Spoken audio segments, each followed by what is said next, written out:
Assalamualaikum. Pada kali ini saya ingin berbagi tentang repeat major ANOVA. Repeat major ANOVA merupakan perluasan dari uji T 2 sampel berpasangan. Biasanya digunakan untuk membandingkan 3 atau lebih kelompok, rata-rata kelompok di mana respondennya sama. Ini biasanya digunakan pada dua situasi. Yang pertama yaitu ketika responden diukur beberapa waktu, beberapa kali untuk melihat perubahan dari sebuah tindakan atau sebuah perlakuan. Contohnya adalah evaluasi dari program diet dengan mengukur berat badan awal, terus berat badan setelah 1 bulan, kemudian berat badan setelah 2 bulan, mungkin dan seterusnya. Yang kedua yaitu ketika responden diminta untuk memberikan respon terhadap masing-masing kondisi yang ingin dibandingkan. Nah, di sini contohnya adalah preferensi terhadap 3 tipe mobil yang berbeda. Ketika repeat major ANOVA itu digunakan hanya menggunakan satu independent variable. Contohnya tadi yang pertama yaitu waktu ya, awal 1 bulan, 2 bulan, dan contoh kedua yaitu tipe dari mobil itu dinamakan one way repeat major ANOVA. Sedangkan jika menggunakan lebih dari 1, contohnya 2, misalkan di sini kita melihat waktu dan kemudian kita bedakan berdasarkan gender atau berdasarkan pendidikan, itu disebut dengan two-way repeat major ANOVA. Mungkin bisa menggunakan lebih dengan faktorial, 2 atau 3 faktor dan seterusnya, tergantung dari kesediaan data dan jumlah sampel yang tersedia. Asumsi untuk repeat major ANOVA yang pertama yaitu dependent variable harus menggunakan data continuous. Contohnya tadi yaitu menggunakan berat badan, yang kedua yaitu dengan menggunakan rating atau dengan menggunakan skala Likert. Sedangkan untuk independen harus menggunakan kategori. Yang kedua yaitu data harus mengikuti multivariate normality. Jadi data harus normal secara bersamaan, jadi tidak diukur satu persatu. Dan ini nanti menggunakan tes namanya Mardia multivariate test. Yang ketiga yaitu tidak ada outlier. Nah, ini tes yang digunakan yaitu Mahalanobis distance test atau bisa juga digunakan Cook test. Di sini juga sama, outlier di sini yang dimaksud adalah multivariate outlier. Yang keempat yaitu memiliki varian yang equal. Kalau pada ANOVA dengan menggunakan Levene test, sedangkan di sini di repeat major ANOVA menggunakan Moulsey test of sphericity. Nah, ini untuk uji asumsi variance, ini ada ketentuan. Yang pertama menggunakan Moulsey test for sphericity itu harus lebih dari 0,05 baru bisa diterima. Apabila kurang dari 0,05 itu harus menggunakan uji greenhouse geyser epsilon. Nah, itu nilainya juga harus lebih dari 0,75 baru kemudian menggunakan Use-Hyun-Fell result. Namun apabila kurang dari 0,75 maka menggunakan greenhouse geyser result or multivariate result. Nah, di sini saya mempunyai data tentang tipe mobil, preferensi terhadap 3 macam tipe mobil yang berbeda. Nah, ini tipe yang pertama adalah mobil keluarga. Untuk yang kedua yaitu mobil untuk anak muda atau sport lah di sini. Yang ketiga yaitu mobil yang ramah lingkungan. Di sini kita menggunakan skor dari 0 sampai 100. 100 artinya extreme preference, sedangkan 0 extreme unpreference.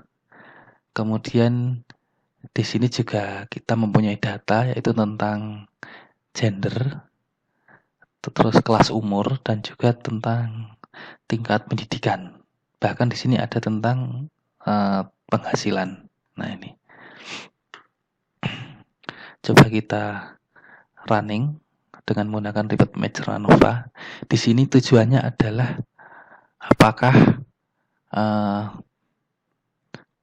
terdapat perbedaan preferensi antara mobil keluarga dengan mobil sport dan juga dengan mobil ramah lingkungan. Apakah terdapat perbedaan preferensi terhadap ketiga tipe mobil ini? Namun sebelumnya kita ingin menguji asumsi dulu. Yang pertama yaitu kita pengen menguji multivariate normality. Berhubung tidak tersedia di SPSS, maka saya menggunakan stata. Adiknya adalah M multivariate MV tes normality. Terus kita masukkan ini variabel pertama, variabel kedua, dan ini variabel ketiga. Kemudian start all dan enter.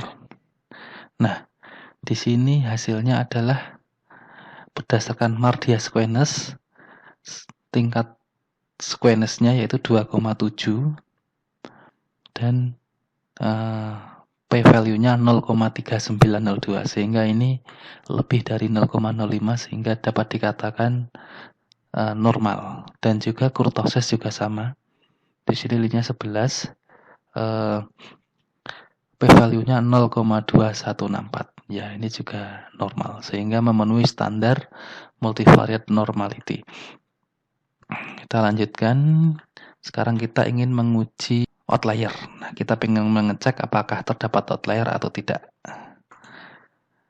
Caranya adalah dengan menggunakan Mahalanobis distance. Caranya klik analyze, regression, kemudian linear. Kita masukkan ini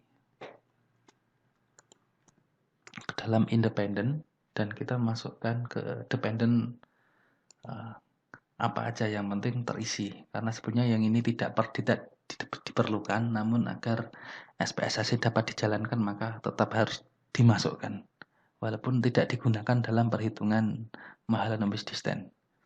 Kemudian kita save dan kita pilih Mahalanobis. Oke, continue. Oke.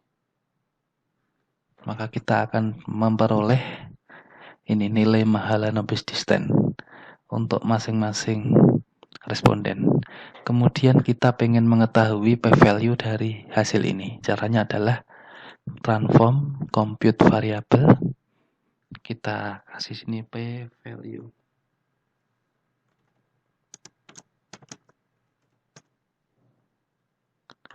Kemudian di sini kita masukkan ini CDF chi-square, cumulative distribution function berlanjut square. Oke, klik dan di sini kita masukkan Mahalanobis distance, dan karena kita menggunakan 3 variabel maka degree of freedom-nya kita ketik 3. Dan di sini kita kurangkan 1 dikurangi itu. Karena kita ingin melihat nilai p-value-nya. Kemudian kita oke. Kita cek di sini.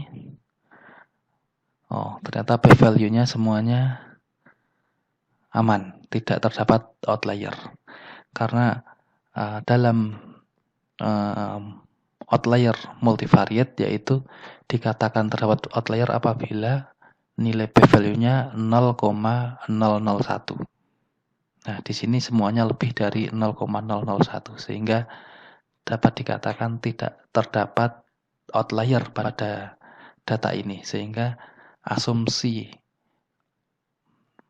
multivariate outlier terpenuhi. Itu kita analyze general linear model repeat major ANOVA. Nah, kita di sini kita kasih nama R type.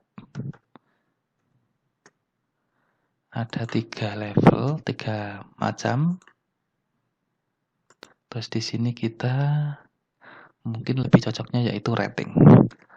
Rating, oke. Kita definisikan, kemudian kita blok ketiga variabel ini dan kita masukkan ke sebelahnya. Nah, ke sini. Dan untuk one way ANOVA seperti ini, namun apabila pengen two way ANOVA, maka kita masukkan ke sini. Oke, kita langsung two way ANOVA, nggak masalah. Nah, kemudian kita klik model, oke. Plot gender, separate length, sedangkan car type kita di horizontal axis. Dan kita add, kita dapat melihat interaksi keduanya. Kita masukkan error bar, continue. Untuk komparmen kita masukkan ke sini. Tipe mobil tadi kita checklist di sini dan kita pilih Benveroni. Continue. Option kita klik descriptive.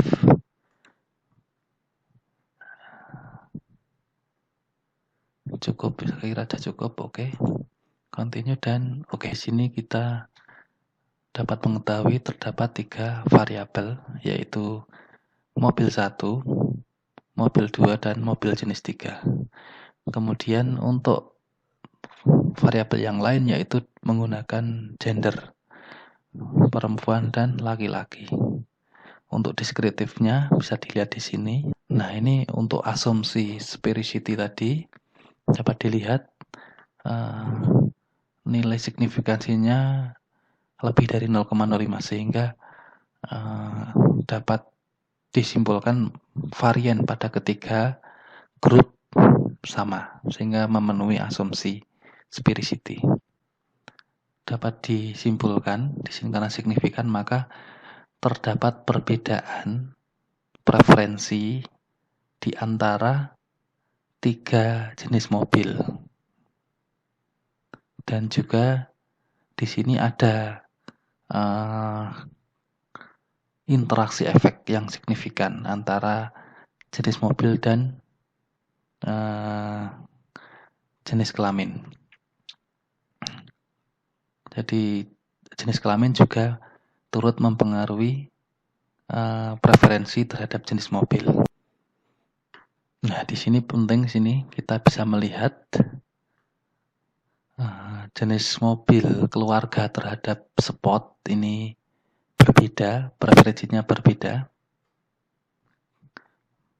Kemudian jenis mobil keluarga terhadap jenis mobil ramah lingkungan juga berbeda. Sedangkan preferensi antara spotter dan ramah lingkungan ini tidak terdapat perbedaan. Ini signifikannya 0,487. Ini yang terakhir di sini dapat dilihat bahwa untuk jenis mobil keluarga ini untuk female itu lebih tinggi ya preferensinya daripada male. Sedangkan untuk mobil sport ini laki-laki yang lebih tinggi ini preferensinya daripada yang perempuan. Begitu juga dengan jenis mobil ramah lingkungan. Di sini dapat dilihat laki-laki yang lebih tinggi daripada yang perempuan. Apabila kita bandingkan di sini secara keseluruhan itu yang mobil keluarga ini yang paling tinggi preferensinya dibandingkan mobil sport dan mobil ramah lingkungan. Mungkin demikian yang dapat saya sampaikan. Assalamualaikum warahmatullahi wabarakatuh.